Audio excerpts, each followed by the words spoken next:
noches de nuevo. Vamos a volver a ver a nuestra invitada. ¿Sabías que el cerebro está lleno de grasa? Y que gran parte de la grasa que necesita para funcionar no la produce y que se debe incorporar en la dieta. Y los estudios científicos demuestran que la memoria puede verse afectada dependiendo del tipo de dieta que sigamos y también del estilo de comida que hagamos. El intestino es nuestro segundo cerebro. ¿Es un gran aliado o puede ser a veces un gran... Bueno, Raquel Marín no es la primera vez que está en este plato, pero hoy le hemos pedido que viniera. La última vez que estuvo usted aquí fue para presentar el libro. Sí, hace 9 meses. Bueno, usted, como un embarazo. Usted es científica, neurocientífica, además da fisiología en la Universidad de La Laguna. Efectivamente. Ha escrito un libro maravilloso, pero bueno, está especializada en el tema de la nutrición. El intestino y el cerebro, ¿no? Sí. Mire usted, a mí me gustaría... En Canarias fallecieron en 2000, además usted hace trabajo sobre el Parkinson y sobre el Alzheimer, ¿no? Demencia senil y tal. En Canarias fallecieron 2.100 personas por las causas de enfermedades neurológicas, lo que supone un 14,5 de todas las defunciones anuales. Pero en Canarias la mortalidad se incrementó un 18,5 en estos 10 últimos años, mientras que la mortalidad por enfermedades neurológicas creció un 35,3, el segundo crecimiento más alto de toda la comunidad autónoma. Si sigo hablando, por ejemplo, del Parkinson o del Alzheimer, también estamos en una tabla bastante alta. En fin, no quiero que empecemos a sacar datos comparativos y los del norte, los del sur y demás, pero es una enfermedad que va aumentando. Sí. Y lamentablemente por ahora va a seguir aumentando. Va a seguir aumentando porque son enfermedades que están asociadas al envejecimiento. Evidentemente la población envejece. En Canarias además recibimos mucha población de residentes de países del norte, de Europa en particular, que vienen aquí a su residencia, pues para pasar su tercera edad. Entonces eso también aumenta bastante las cifras. Entonces, como son enfermedades incurables, Enrique, y todavía no tenemos los remedios adecuados, son enfermedades que, asociadas al envejecimiento, mientras la población siga envejeciendo, aumenta el riesgo. El problema es que cada vez se están detectando en etapas más tempranas y eso empieza a ser un poquito más preocupante. Porque antes, digamos, aumentaba el riesgo a partir de los 65 años, en particular en mujeres, y ahora se están detectando cifras que empiezan ya a aparecer un poquito antes de los 65 años. Y ahí es donde a lo mejor puede que también tenga que ver bastante el estilo de vida y la alimentación. Eso le iba a preguntar. Claro, usted es especialista precisamente en el tema de la salud mental a través del estómago, a través del intestino, ¿no? ¿Qué está pasando? ¿Por qué van subiendo estos datos? ¿Por qué la gente era más sana antes? ¿Qué pasa? ¿Que el humo de los coches nos afecta o nos está afectando la vida, el estrés? Nuestro cerebro no está habituado para vivir en este mundo. Pues no se ha adaptado lo suficiente para vivir. Exactamente, acabas de dar en la clave.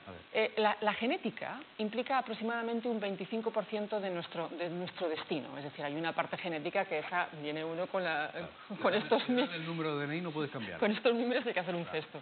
Pero después, el 75% restante viene de lo que podemos llamar de manera genérica la epigenética. Es decir, que ya empezamos un poco a nuestra andadura propia de acuerdo a nuestras herramientas personales. Y ahí es donde es verdad que se ha detectado, y en Canarias en particular, puesto que estamos aumentando mucho los índices de obesidad, de manera realmente importante. Ha visto el dato hoy, ¿no? Que se ha sacado la opinión en primera página, ¿no? Sí. Los niños de 6 a 9 años es una epidemia, estamos a punto de entrar en una epidemia de obesidad. Sí. Bueno, pues siga con el argumento. Sí, entonces, bueno, pues ahí es donde el riesgo de obesidad aumenta y correlaciona con el riesgo de padecer enfermedades neurodegenerativas. Es decir, que la obesidad es un riesgo aumentado de padecer también Alzheimer y Parkinson. Entonces, si la población es cada vez más obesa, evidentemente también con el factor envejecimiento, también vas a aumentar el número de enfermedades neurológicas. A eso añade el tipo de estilo de vida. Como tú decías, el cerebro es un órgano que se ha adaptado en nuestra evolución a un cuerpo que hacía una vida completamente distinta de la que llevamos ahora. Era un cuerpo que caminaba mucho, que cambiaba mucho de asentamiento, puesto que hemos sido nómadas mucho más tiempo que sedentarios, que no tenía acceso constante a la comida. También era una dieta muchísimo más variada, ¿no? Ahora estamos mucho más determinados por lo que nos ofrecen los centros de alimentación, etcétera. Entonces, todos esos factores, evidentemente, van acumulando el mayor riesgo epigenético del que hablábamos. Ese 75% restante se va llenando cada vez más de factores hacia mayor capacidad de riesgo, como es obvio. Ya. O sea, tiene que ver con la alimentación, tiene que ver con el hábito, tiene que ver con el sedentarismo, tiene que ver con muchas cosas.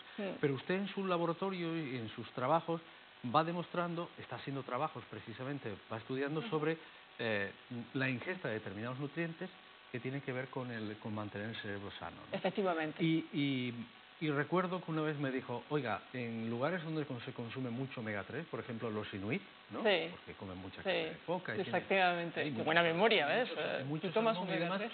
Hay menos prevalencia del Alzheimer, por ejemplo. No sé si es Parkinson, no recuerdo si eran las dos cosas o solo una. Bueno, en general enfermedades asociadas a neurodegenerativas. Pues eso demuestra una dieta y un resultado, entiendo. Sí, exacto. Lo que pasa es que evidentemente nosotros no podemos seguir una dieta inuit, ¿no? Hay que tener en cuenta que hay una adaptación también en generaciones. Igual pasa con la dieta vegana. Hay tribus hindúes que son veganos desde hace muchas generaciones, pero ya tienen una adaptabilidad a ese tipo de dieta, ¿no?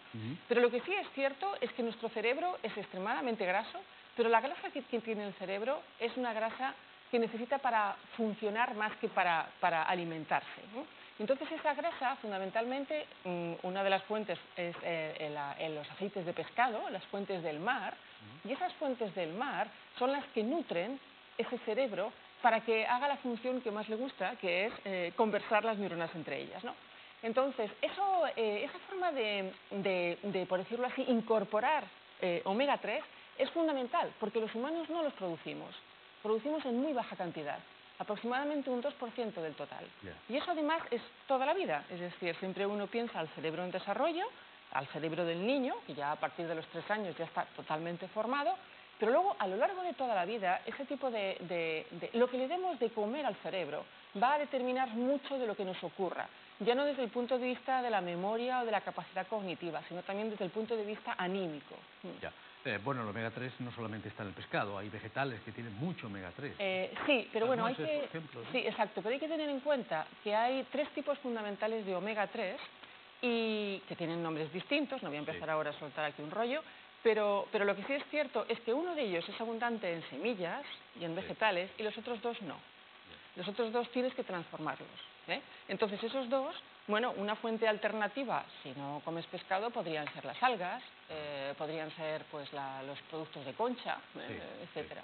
Pero aún así, los pescados más ricos en omega 3, de los otros 2 que nos hacen falta, pues son los más grasos, los que más huelen a pescado, las sardinas, el arenque. Claro. Yo le acabo de entender en esos 2 trocitos que hemos puesto repetidos de usted para anunciar su visita, que ya se ha descubierto, se está ahí, cada día es más, está más claro que el intestino es un cerebro, funciona como un cerebro. Pues sí, bueno, para empezar tiene 1000 millones de neuronas, pero claro, las neuronas que tiene el intestino las necesita también, entre otras cosas, para poderse mover y para ejecutar sus estímulos.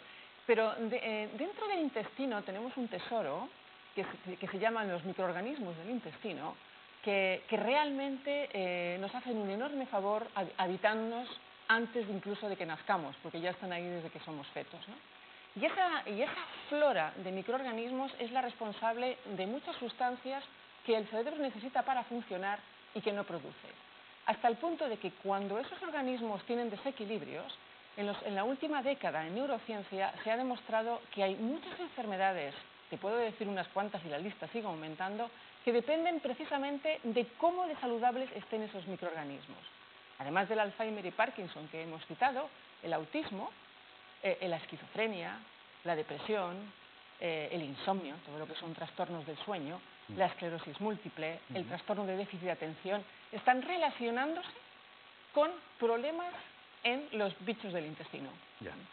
Bien, eso es poner la mesa, nunca mejor dicho, a las instituciones porque digan, oiga, pues vamos a hacer ya unas campañas potentes desde todos los puntos de vista, no solo publicitarias, sino también, mire usted, es un poco duro lo que voy a decir, ¿no? Desde el punto de vista del otorgamiento de determinadas licencias, determinadas cosas. Oiga, ¿usted qué va a dar de comer a la sociedad?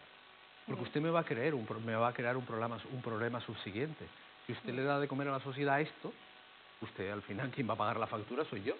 Estará muy delicioso, un chulipiruli, pero quien vamos a pagar la factura somos todos nosotros, que es lo que está ocurriendo. Porque a raíz de las investigaciones que usted hace y otros colegas, se descubre que efectivamente el buen pensar está en el buen comer. Totalmente.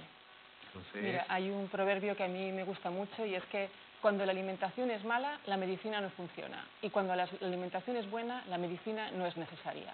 Claro. Y realmente, desde la infancia, la adecuada alimentación, ya no solo de lo que necesita un niño y un adulto, sino de lo que sobre todo debe evitar, eso es fundamental que empecemos a aplicarlo. Porque realmente eso determina lo que luego en el futuro tu cerebro sea. Y en el fondo de tu cerebro vas a depender tú. Cuida de tu cerebro ahora para que él pueda luego cuidar de ti. Tenemos pues yo digo que tenemos una epidemia de obesidad, de 6 o 9 años y más. ¿Qué es? ¿Un problema de depresión, de que no hay dinero para comer mejor, de que nos hemos acostumbrado a la comida empaquetada o solamente a carbohidratos, o que no sabemos o hemos perdido la costumbre de cocinar en casa? No lo sé. Seguramente es un conjunto de factores, ten en cuenta que, bueno, para empezar, un gran aliado del buen peso es caminar. Claro. Antes los niños iban caminando al colegio, ahora prácticamente todos se desplazan en coche, le lleva tal, o la guagua, etc., ¿no? El segundo es que efectivamente los alimentos más atractivos no son precisamente los más sanos. Hay una gran atracción en la industria por todo lo que son los dulces, los saturados, etcétera, y eso hace un daño enorme a los niños. Bueno, al cerebro de los niños, yo claro me centro en ese tema, igual que a los adultos. El azúcar refinado es tremendamente neurotóxico, es además adictivo, no alimenta, genera ansiedad, genera retraso escolar, genera estado anímico bajo. Y el azúcar es un conservante que se utiliza para gran cantidad de productos, como conservante en sí, para aumentar la longevidad de esos productos, pero también, evidentemente, para hacerlos más atractivos. Los refrescos es también otra arma terrible. Los refrescos tienen una cantidad de azúcar, si los pusiéramos en un azucarero, un sol refresco es capaz de tener la cantidad equivalente de un azucarero lleno de azúcar. Y eso encima no alimenta. Claro. Y son factores que van influyendo en eso que comentabas. Ya, pero todavía hablas con alguien y te dice, pero si esto se ha tomado toda la vida, ¿no? Si esto se hace toda la vida, si esto es muy bueno para las agujetas, si esto es bueno para esto, es bueno para lo otro, ¿no? Al final es que cambiar esas cabezas que está costando un poco. Sí, bueno, ahí tienes otro factor también adicional, es el conocimiento adecuado. Ahora tenemos un acceso enorme a un montón de información, pero precisamente nos cuesta y estamos mucho más perdidos en la veracidad de esa información. Sí. Yo por eso siempre creo que es importante que los científicos, entre los que me incluyo, divulguemos más lo que hacemos, porque es una información contrastada, investigada y rigurosa, que puede ayudar también a las personas a tener una cierta orientación. Yo no vengo a decirle a nadie cómo tiene que vivir, pero sí creo que es importante que comuniquemos aquello que estamos haciendo, que está reconocido y es veraz, para que las personas accedan a ello y sean más libres a la hora de tener su capacidad de decisión. Este fin de semana, mientras preparaba la entrevista, leí un artículo que hablaba de comer lo justo.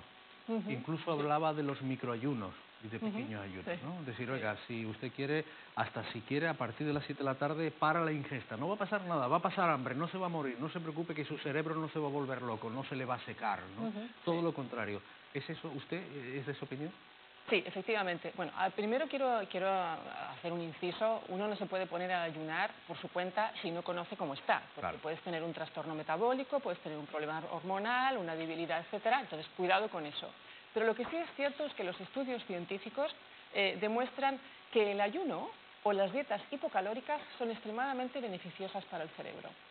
Lo ayudan a liberar parte. Ten en cuenta que es un órgano tremendamente activo, tanto de día como de noche, genera también muchos residuos de esa actividad metabólica, entonces de alguna manera un cierto, por decirlo así, reseteo, una cierta limpieza, le viene muy bien. Cuando hablamos de ayuno sería aproximadamente 24 horas, se puede prolongar más, pero bueno, 24 horas.